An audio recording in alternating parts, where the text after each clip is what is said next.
Good morning friends. Welcome to Krishna tutorials.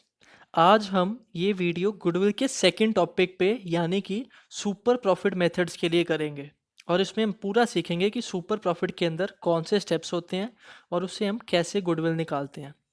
अब super profit जो method है ना, ये मेथड हम क्यों लगाते हैं, पहली बात वो रीज़न है कि देखो सिंपल एवरेज या वेटेड एवरेज में होता क्या है, हम सिर्फ और सिर्फ अपनी फर्म को देख के उसके हिसाब से गुडविल निकालते हैं।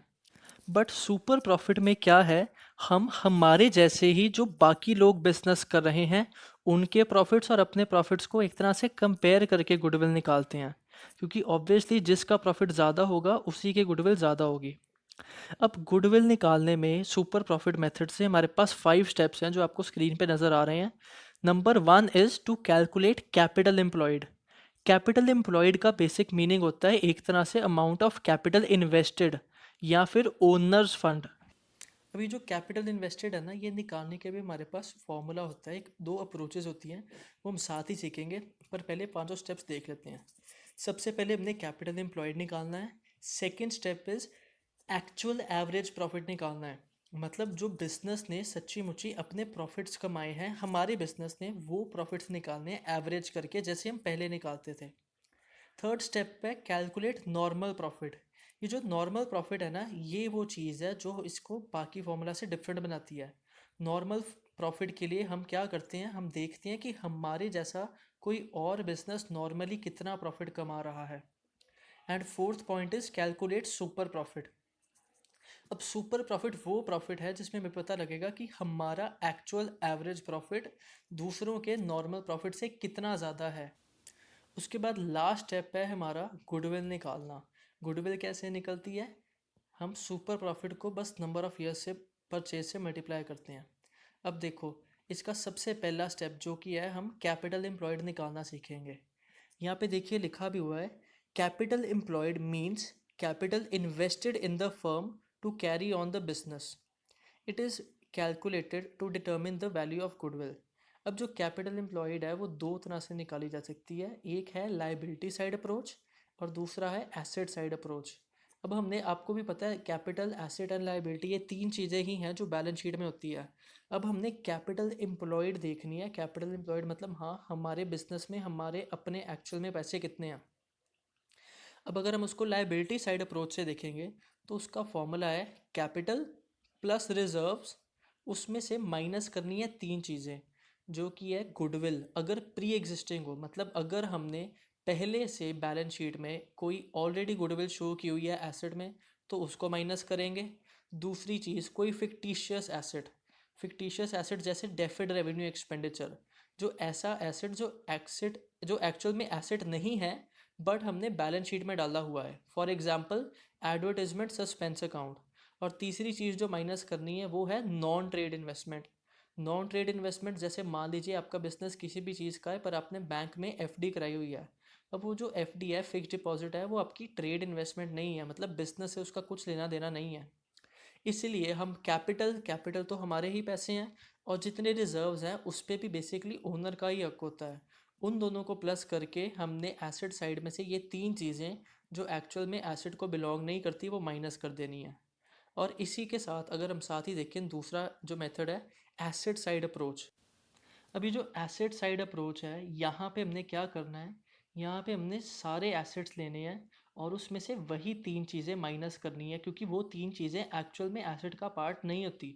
मतलब ऑल एसेट्स एक्सेप्ट गुडविल जो कि प्री एग्जिस्टिंग है, दूसरा fictitious asset and non trade investment.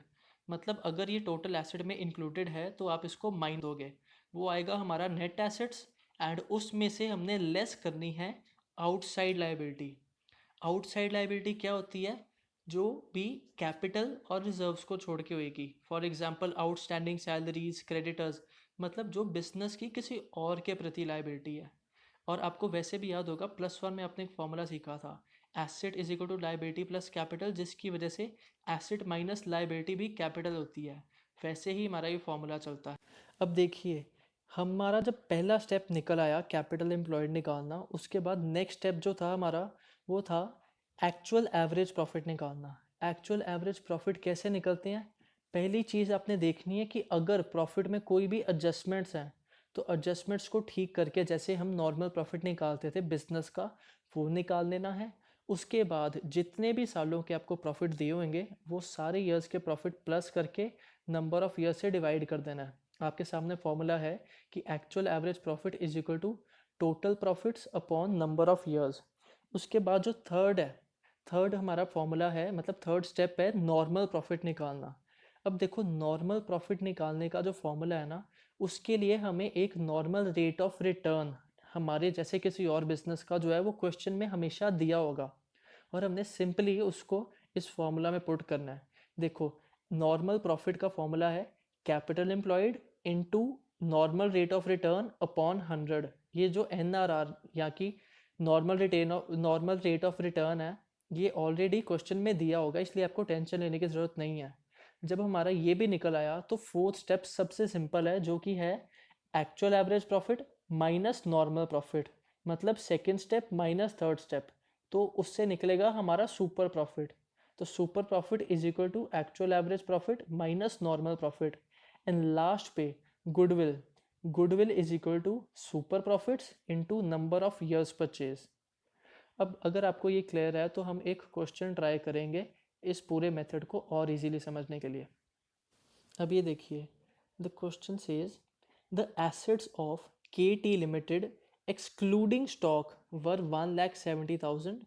The stock was valued at 20,000। Goodwill already appeared in the books amounted to 10,000 and advertisement suspense account showed rupees 30,000. Normal profits expected from capital invested in the class of business is 10%. The profit of last 5 years were given as follows: 2020 60,000, 2019 70,000, 2018 90,000, 2017 30,000, 2016 bracket में मतलब loss 40,000। और कह रहे हैं you are required to calculate goodwill on the basis of 4 year purchase of super profit.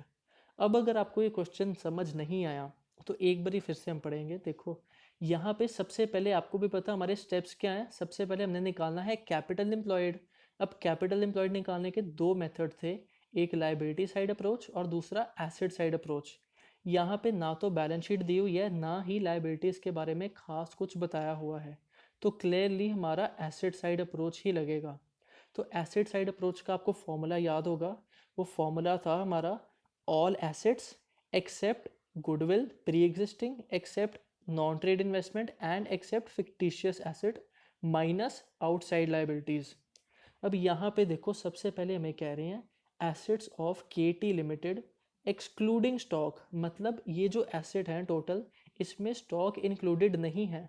पर normally देखिए, normally stock asset का part होता है, तो हमें वो स्टॉक जो है एसेट में ऐड करना पड़ेगा। स्टॉक को जो हम एसेट में ऐड करेंगे तो आएगा हमारा total assets.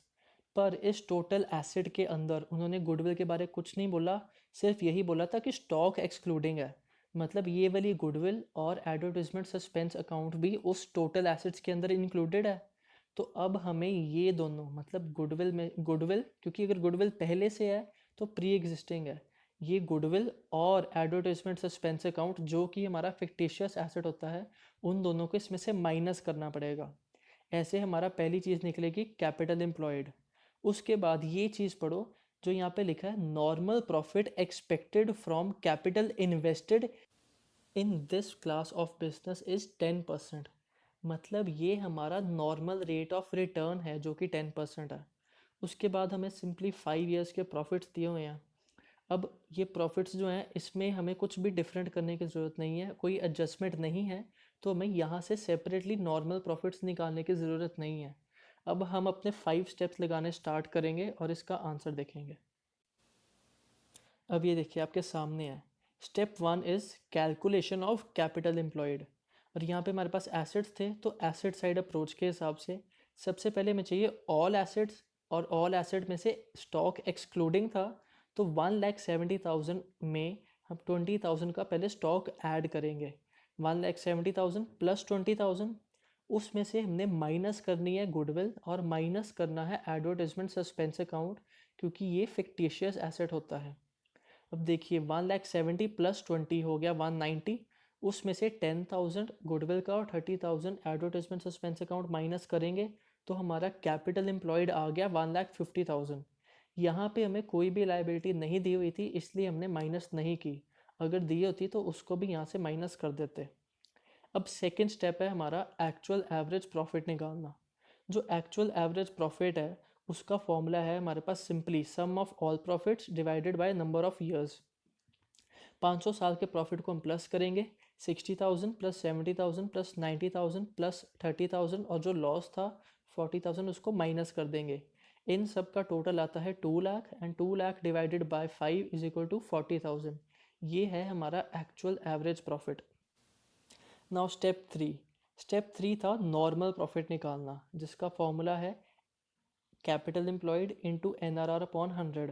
Average capital employed हम तब निकालते हैं जब हमें 2 साल की कैपिटल एम्प्लॉयड दी हो। वो कैसे निकालते हैं, दोनों साल की मतलब opening and closing capital employed plus करके डिवाइडेड बाय 2। यहाँ पे एक ही साल की थी तो simply capital employed into NRR upon 100। Capital employed was 1,50,000, NRR हमें दी हुई थी 10% और डिवाइडेड बाय 100 जब हम इसकी कटिंग करेंगे तो नॉर्मल प्रॉफिट हमारे सामने आएंगे 15,000। अब स्टेप फोर सिंपल है, सुपर प्रॉफिट निकालना है जिसका फॉर्मूला है actual average profit minus normal profit. तो एक्चुअल एवरेज प्रॉफिट था हमारा 40,000, उसमें से नॉर्मल प्रॉफिट 15,000 माइनस किया तो सुपर प्रॉफिट्स आ गए हमारे पास 25,000। And last and the most easy step goodwill निकालना, जो हमारा फॉर्मूला होता है super profits into number of years purchase. Super profit हमारे थे 25,000 and number of years purchase है 4, तो गुडविल आ गई 1 lakh. I hope I am clear. Thank you class.